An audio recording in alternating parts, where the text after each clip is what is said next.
Plusieurs pays africains s'engagent dans la lutte contre les érosions côtières et le changement climatique.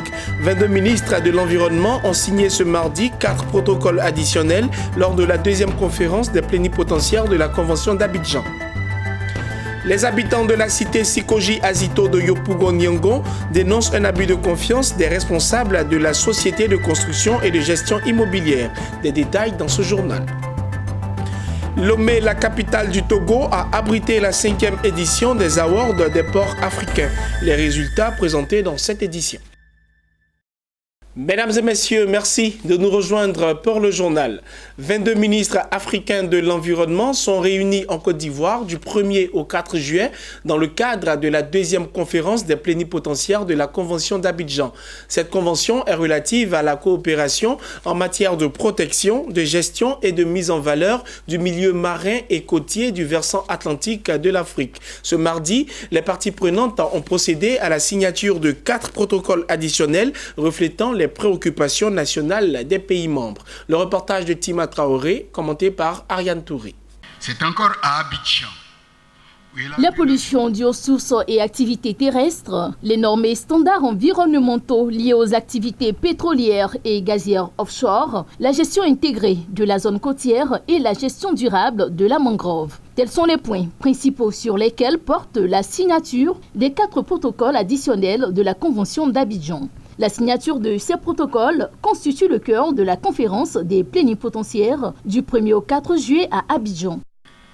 Ces protocoles, une fois ratifiés et entrés en vigueur, permettront d'améliorer le cadre de gestion du milieu marin et des zones côtières de notre région. En effet, notre responsabilité vis-à-vis des océans et des zones côtières est grande, car il constitue le premier potentiel de vie de l'humanité en termes d'approvisionnement, de soutien et de régulation des climats, pour ne citer que cela.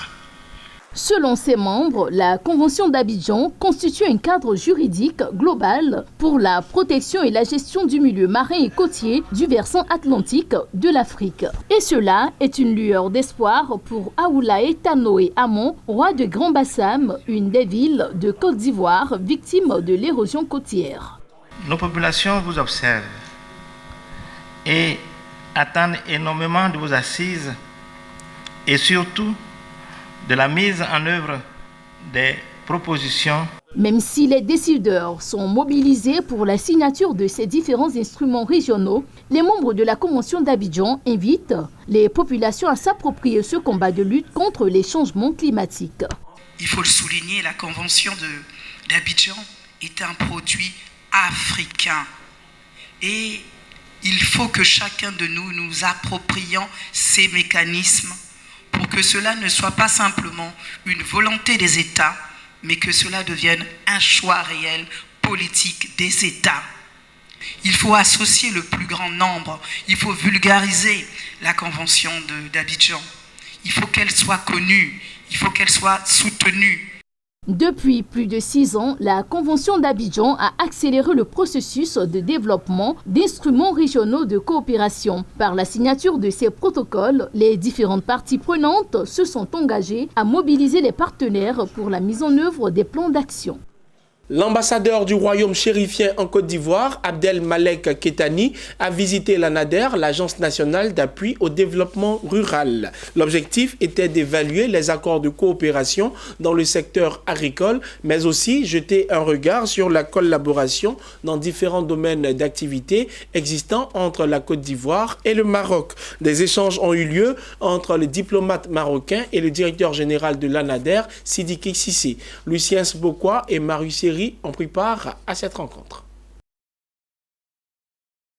C'est ici, au siège de l'ANADER, Agence nationale de l'appui au développement rural, que le diplomate du royaume chérifien a échangé avec le directeur général de l'ANADER. Au menu des échanges, évaluer les 5 accords cadres de coopération entre le Maroc et la Côte d'Ivoire. Entre autres, les accords liés à l'OCP, Office chérifien des phosphates, ceux de l'APA, Agropole Afrique, et de l'ADA, Agence pour le développement agricole. Ces différents accords englobent l'assurance multiforme, la sécurisation des produits agricoles, mais aussi la supervision des techniques d'innovation dans divers secteurs d'activité. Cet appui réjouit d'ailleurs le premier responsable de l'agence en charge du développement agricole.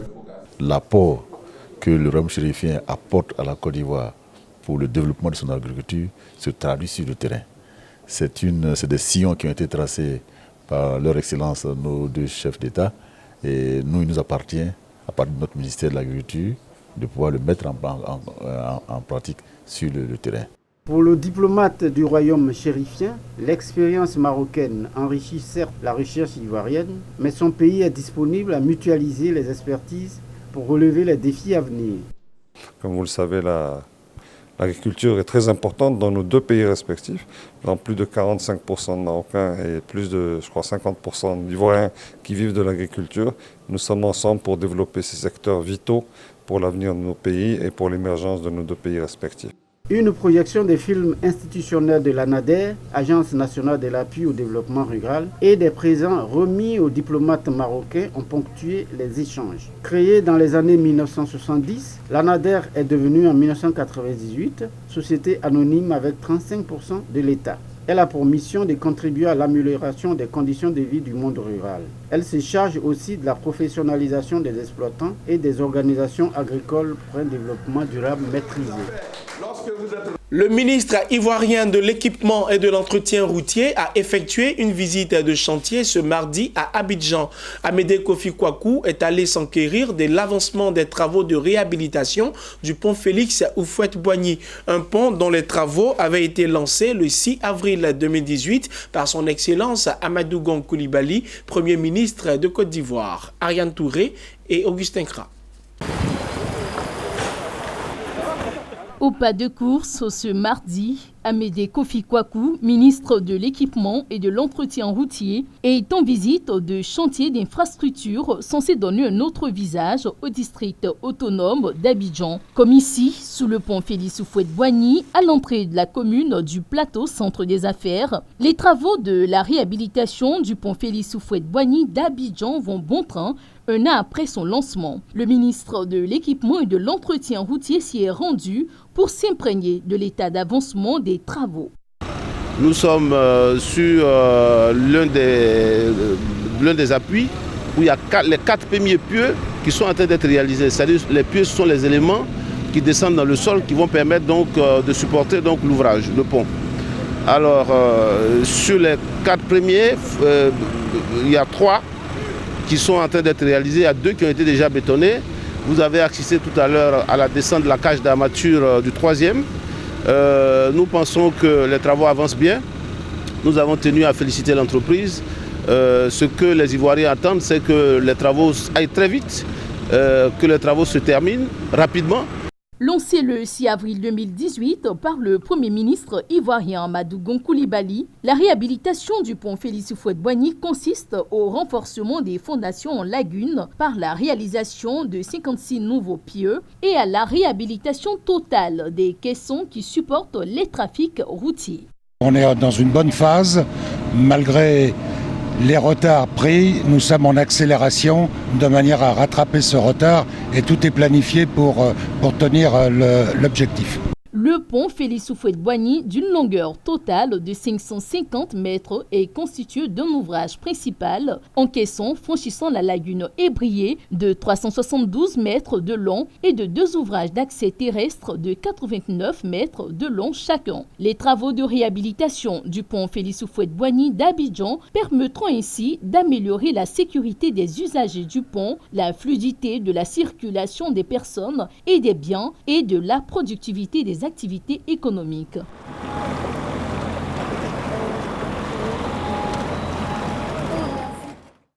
Dans le district d'Abidjan, le collectif des copropriétaires de la cité Sikoji d'Azito dans la commune de Yopougon-Niangon était face à la presse. L'objectif était d'informer les pouvoirs publics des conditions précaires dans lesquelles ils se voient contraints de vivre. Ils dénoncent le fait d'avoir été conduits dans une cité insalubre, insécure et sans voirie. Ils décrivent également ce qu'ils appellent un abus de confiance. Mondésir Nascimento Djifini et Marie Seri leur ont tendu le micro.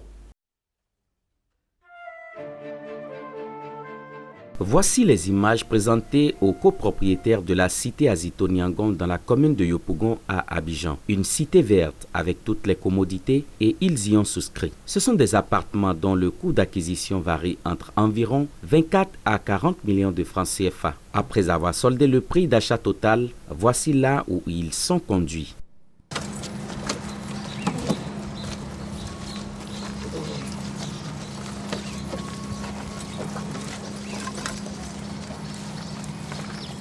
Le fossé entre les images de la cité en ligne et la cité elle-même est net. Une cité érigée à quelques encablures de la lagune ébriée où les habitants vivent dans les buissons en cohabitation avec toutes sortes de reptiles, varans, serpents, insectes sans la canalisation d'évacuation d'eau usée. Quand il pleut, impossible d'accéder aux appartements avec une montée d'eau d'environ 1 mètre de hauteur. Toute chose qui rend la vie difficile aux premiers occupants de ces appartements, vivant aussi dans la crainte de l'endémie de la dengue.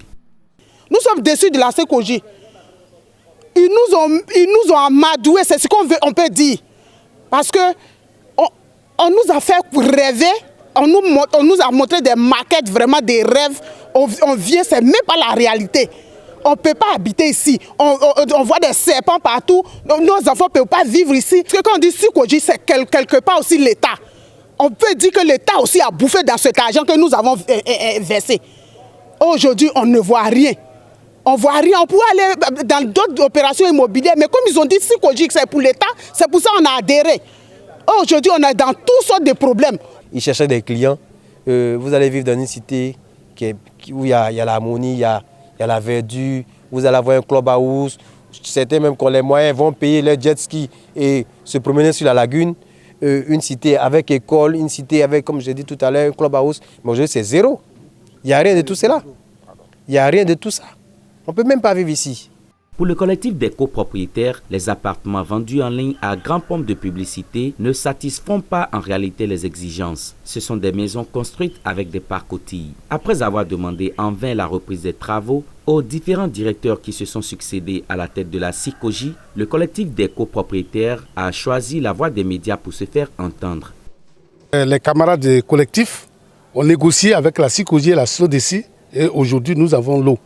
Mais le problème le plus crucial, ce sont les VRD, c'est-à-dire les caniveaux, quand il pleut, les finitions, comme ils ne sont pas dans de bonnes conditions, il y a l'eau qui coule et qu'on ne sait pas rentrer dans les maisons. Quand il pleut, c'est carrément comme une lagune. Donc vraiment, nous sommes désolés, on souhaitait... Le collectif des copropriétaires de la cité Azito Niangon de Yopougon avise, en cas de non-satisfaction de leurs droits, ils seront obligés de saisir la justice pour que réparation soit faite. Mettre fin à l'oisiveté des enfants pendant les vacances scolaires, tel est l'objectif principal visé par la fondation Art Monde. Cette fondation organise depuis 22 ans au niveau national ivoirien un cadre de rencontre entre les enfants à travers des arts visuels et vivants dénommés Ateliers Vacances. Le lancement des activités de Ateliers Vacances a eu lieu ce lundi à Abidjan, au siège de la fondation. Le commentaire de Lucien Sbokoua. Danse, dessin, peinture, chant, tourisme sont entre autres les disciplines de cette 22e édition de Ateliers Vacances. Ateliers Vacances se veut un cadre d'échange à travers des activités d'initiation et d'animation culturelle pour favoriser l'apprentissage et promouvoir la cohésion sociale entre jeunes et enfants de divers horizons. Décider de faire cette activité, c'est de permettre aux enfants en vacances de s'occuper sainement. Deuxièmement, c'est pour permettre à ces enfants, en s'occupant sainement, d'être initiés à tout ce qui est artistique, quand on sait que l'art apporte un esprit d'imagination, un esprit de créativité à ces enfants-là. Le projet, on l'a trouvé vraiment intéressant parce que pour nous, il est bon de développer déjà chez les jeunes, chez les enfants, l'esprit créatif. Oui, pour nous, il est important que les enfants s'occupent sainement.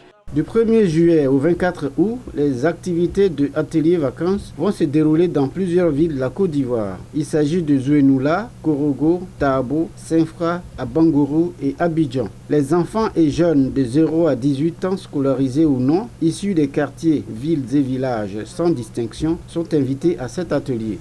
Venez à l'Atelier Vacances.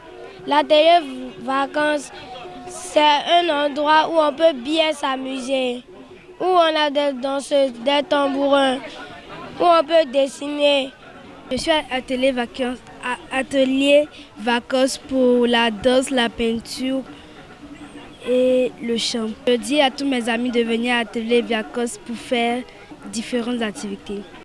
Les vacances scolaires en Côte d'Ivoire se ressentent généralement par des activités de loisirs auxquelles s'adonnent les enfants. Pour cette 22e édition de Atelier Vacances, la Fondation Art Monde compte rassembler plus de 30 000 participants, 150 animateurs et 20 000 visiteurs autour de 30 ateliers dans 30 localités du pays. Une grande cérémonie de clôture est annoncée par les organisateurs. Au cours de celle-ci, des dons et des diplômes de participation seront remis aux participants. Le gouvernement ivoirien a mis sur pied un programme social pour le bien-être des populations. Le volet électricité de ce programme social a été lancé le week-end dernier dans la région du Cavali par Anne-Désirée Ouloto, ministre de la Salubrité et de l'Assainissement. 2 villages du département de Guiglo sont désormais sous tension. Le raccordement au réseau national de ces 2 villages est une véritable bouffée d'oxygène pour les populations et les personnels de santé de ces 2 localités. Théodore Kanga. La population des villages de Petit Guiglo et de Bédi-Goison était en fête.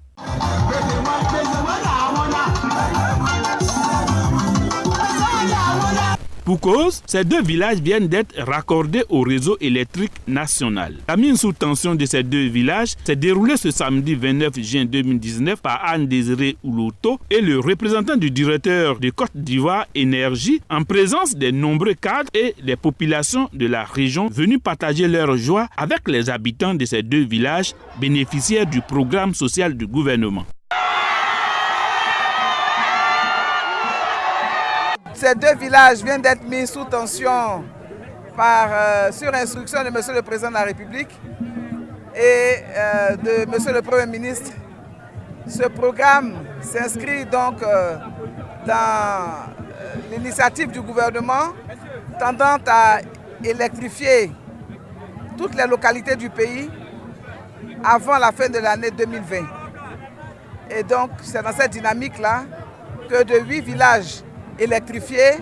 Aujourd'hui, le département de Guiglo en compte 22 et avant la fin de l'année 2020, les 31 villages de Guiglo seront électrifiés. Les populations de ces 2 villages ont traduit leur infinie gratitude au gouvernement ainsi qu'au président de la République, Alassane Ouattara, et la présidente du conseil régional du Cavali pour les avoir sortis de l'obscurité.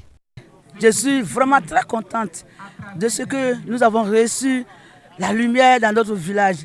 Merci pour le président, la lumière qu'il a apportée. C'est quand même difficile, il faut faire des accouchements avec la torche. Vraiment, c'était difficile. Il faut noter que dans la région du Cavali, ce sont 5 villages qui ont bénéficié de l'électrification entre janvier et mai 2019 dans le cadre du programme social du gouvernement. 6 autres villages seront électrifiés d'ici 2020. Ces travaux feront passer la couverture électrique à 100% fin 2020 dans la région du Cavali. Après Guiglo, rendons-nous à Lakota, toujours dans le cadre du programme du gouvernement ivoirien. Cette fois, le ministre Amédée Kofi Kwaku, en charge de l'équipement et de l'entretien routier, a assisté officiellement au raccordement du village de Kripoko au réseau électrique national. Dans le cadre de ce programme gouvernemental, 91 localités auront le courant électrique dans le département de Lakota. Jonas Zagoki et Ariane Touré. La bonne nouvelle est venue du village de Kripoko, département de Lakota. Le ministre de l'équipement et de l'entretien routier, Kofi Kwaku Amédée, raccorde officiellement Kripoko au réseau électrique national dans le cadre du programme social du gouvernement. 2 villages voisins de Kripoko, Bessabois et Godo sortent eux aussi de l'obscurité. Apporter le bonheur aux populations, c'est l'eau, l'électricité, les routes. Et dans le programme social du gouvernement, c'est vraiment, il y a un certain nombre de localités de plus de 500 habitants qui doivent avoir donc l'électricité. Ici dans le département de Lakota, il y a environ 35 villages qui vont être électrifiés. Il y a 27 qui l'ont déjà, il va rester 8 et les 8 sont prévus sur la période 2020-2025. Tout ça pour dire que le chef de l'État apporte le bonheur aux Ivoiriens, quel que soit là où ils se trouvent. Ils ne regardent pas l'ethnie des personnes, ils ne regardent pas leur religion, ils ne regardent pas leur appartenance politique. La seule chose qui les intéresse, c'est le bonheur des populations ivoiriennes. Nous sommes venus dans ce village qui était dans le noir. Aujourd'hui, nous sommes arrivés, nous avons vu l'ensemble des populations mobilisées pour fêter la lumière.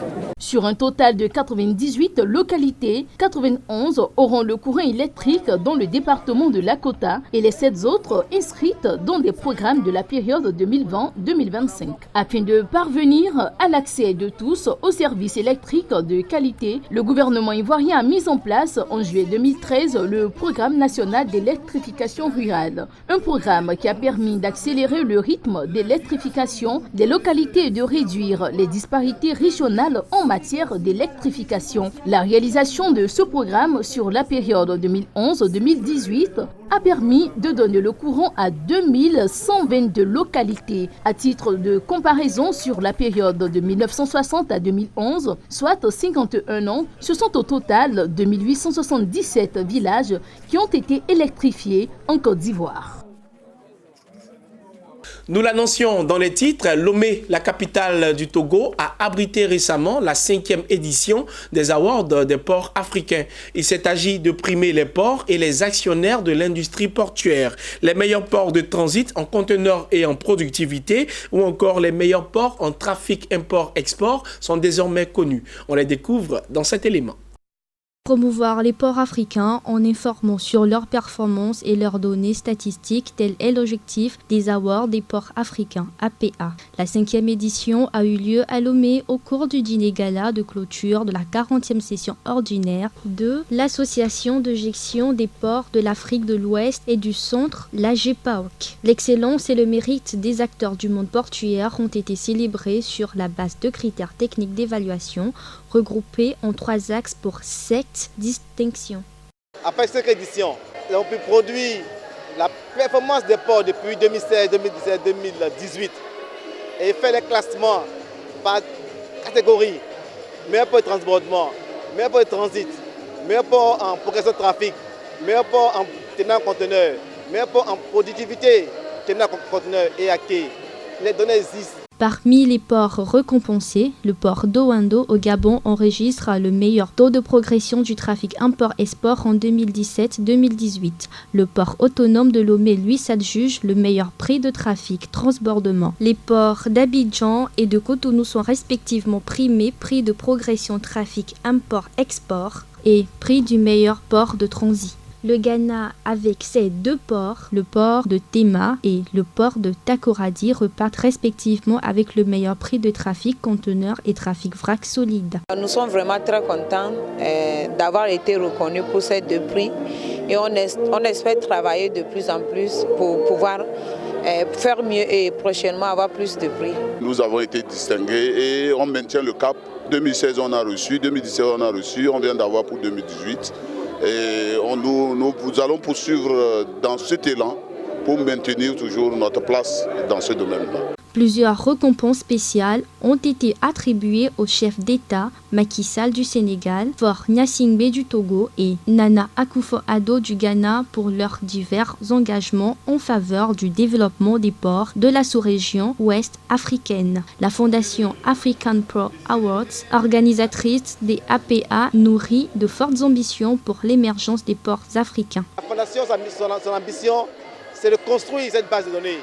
Aujourd'hui, sans base de données, on ne peut prendre aucune décision. Il faut les données statistiques, il faut des références. Et notre ambition, c'est d'aider les ports de manière à ce que chacun puisse avoir à l'esprit de créer les conditions de la disponibilité des données statistiques. Rendez-vous a été pris pour la 6e édition en 2020 en Angola. Mesdames et messieurs, c'est la fin de ce journal. Merci de nous avoir suivis et bonne suite de programme sur Business 24 Africa.